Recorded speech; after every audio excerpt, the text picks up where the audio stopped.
The latest front in the all-out war on abortion is, again, South Dakota, which succeeded recently in passing a law that forces women seeking abortions to first get advice at pregnancy help centers, otherwise known as crisis pregnancy centers, which aren't healthcare centers, but rather places where anti-abortion counselors pressure pregnant women to carry their pregnancies to term. South Dakota has only one center for non-emergency abortion in the state, Planned Parenthood, which flies in a doctor from Minnesota every week. The 3-day required waiting period in the new law would force women who drive across the state, say, to get an appointment at the clinic, to find somewhere to stay or make several trips to cover those 3 days, as well as be pressured by anti-choice activists.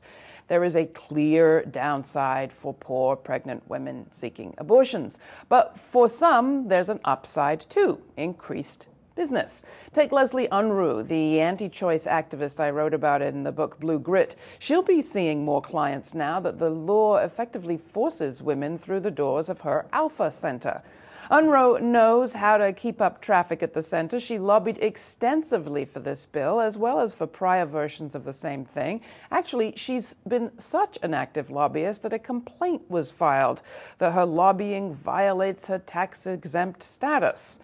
Clinics like hers fight to cut federal aid to Planned Parenthood, but they receive millions of dollars of federal funds through abstinence-only education. And Obama's been good for Unruh, too. The compromise on health care reform will actually send more money to clinics like Alpha as well. No need to fret about church and state. Amanda Marcotte points out nearly all of these centers also have religious backing. Nice. It is beginning to get clearer just what kind of job creation the right actually approve of. Privatize public services, shrink available health care, but create a big fat bonanza for right-wing lobby groups. We've no idea if there will be cash for housing, food, or schools for the children that will be forced to be born, thanks to laws like South Dakota's. But Unruh's probably not worrying about that too much.